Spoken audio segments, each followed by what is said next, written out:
One of you will betray me.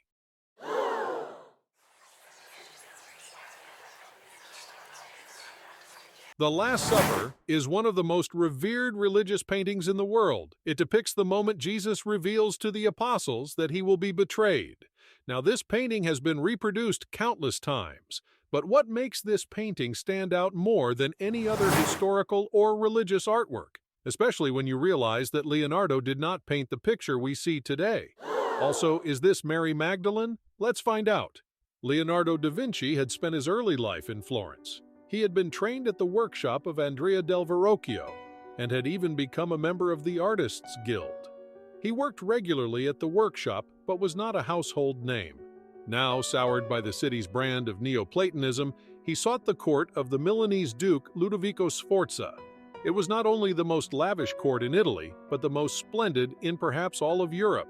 He knew the Duke was looking for military engineers, so in the early 1480s, he sent a letter. In the letter, he crafted a 10-point argument explaining why he should be hired. He then claimed that he could create a bronze horse sculpture to immortalize the house of Sforza.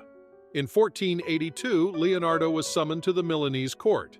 He left his first full-fledged Florentine commission unfinished. The Lady with the Ermine was left undone, and an altar painting for St. Bernard Chapel was never started.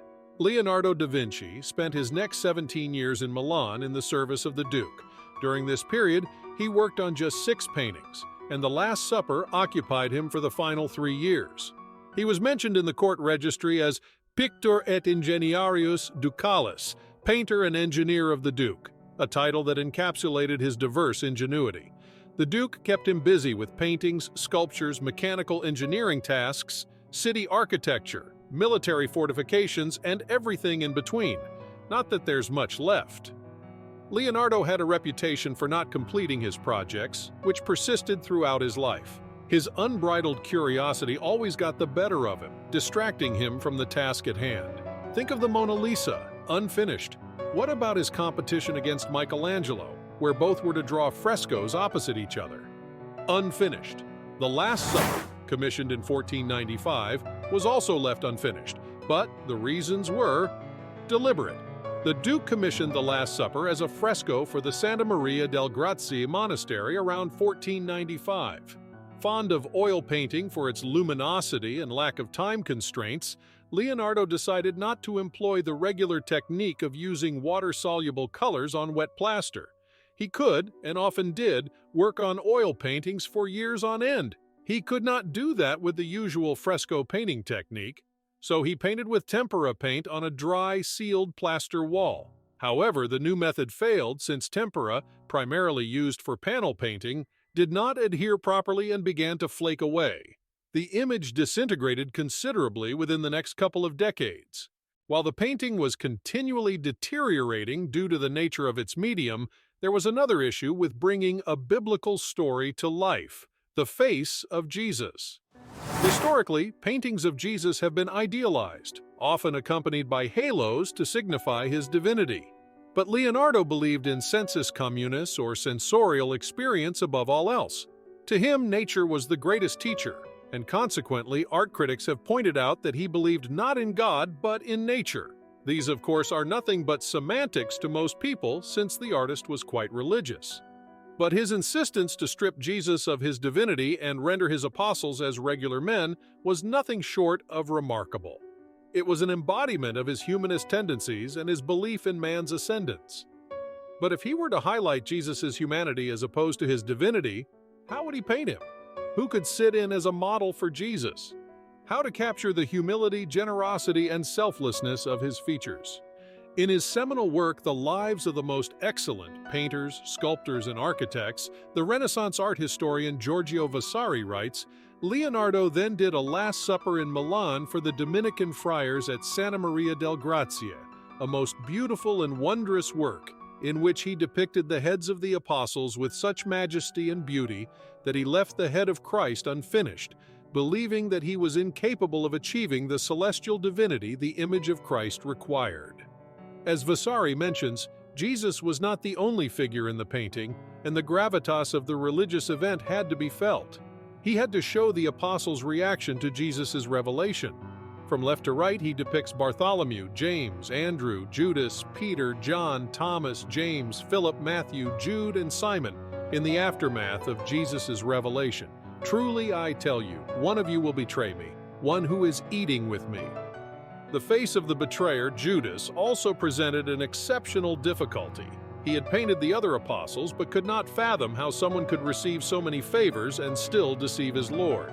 The Milanese court poet, Matteo Bandello, tells us that Leonardo, from the rising sun until the evening twilight, ever takes the brush out of his hand, but forgetting eating and drinking without ceasing to paint. However, others were not convinced of his work ethic, and who could blame them? The famed master rarely finished his commissions. A prior was often contemptuous of the painter's tendency to stand and think for hours. He complained to the duke, who summoned the painter to explain himself. Graceful and elegant as he was, Leonardo had no trouble doing so. He explained his conundrum with Judas's head, but he insisted that the backstabbing prior could always prove a worthy model if his imagination could not aid him sufficiently. The explanation amused the duke, who let him peacefully continue his work. Even though he finished painting Judas eventually, perhaps with a bit of inspiration from the prior, he left the face of Christ unfinished on principle. Vasari claims that the Milanese were awestruck by the vision since Leonardo had imagined and succeeded in expressing the suspicion the apostles experienced when they sought to discover who would betray their master. As a result, all their faces show their love, fear, and indignation, or rather sorrow, over being unable to grasp Christ's meaning. The apostles are separated into groups of three. The three in the left corner cannot believe what they have heard. The three in the right corner are huddled together looking for answers from each other. The second group on the left, closer to Jesus, give varied reactions. And the left group close to Christ are the same.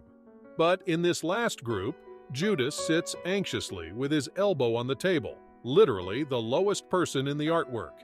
By sitting so low, he, pardon the pun, stands out from the crowd, providing a contrasting stubbornness, hatred, and treachery. Notice how we pointed out that this person is John and not Mary. Even though many have speculated about it, this person is unlikely to be Mary Magdalene. And here's why. Simply, Mary Magdalene wasn't present at the Last Supper. This was also painted at a time where the competing religious views would have been deadly. But what about this painting's meaning? The food spread out on the table adds further significance to the tale. The salt container that Judas has knocked over with his elbow symbolizes bad luck. The herring or eel, it's hard to know exactly which one is being served, also has connotations when you consider their Italian words. The Italian for herring is renga, meaning someone who denies religion, and eel is aringa in Italian, quite close to the word aringa, which means indoctrinate. But Da Vinci still painted it, right? So what's this about the painting not being painted by Leonardo? Remember that technique we told you about? The one that turned the fresco all flaky. Since the fresco keeps disintegrating, it has been reworked and restored many times, with modern restorers even applying techniques like sonar and reflectoscopy to stick as close to the original as possible. But after years of disintegration and restoration, does any part of the original fresco even exist? Most likely not. It's like the old philosophical thought experiment about the ship of Theseus. The Athenians repaired the legendary ship every year to undertake a commemorative journey, but if every part of the ship had been replaced, did the original ship exist anymore? Leonardo's students did create 3 copies of the original work, and those replicas are closest to what Leonardo originally painted. In the 17th century, the monastery carved a door, cutting the lower portion of the image, including Jesus' feet. As a result, the Last Supper that exists today is the work of several painters and restorers who have worked on the wall for centuries. In addition to its religious sanctity, the fresco is a testament to the devotion of hundreds of people protecting and preserving a cultural relic against all odds. We hope you liked our dive into the exceptional history behind this work of art. If you would like to see more content from us, leave a like and subscribe to the channel. We'll see you in the next one.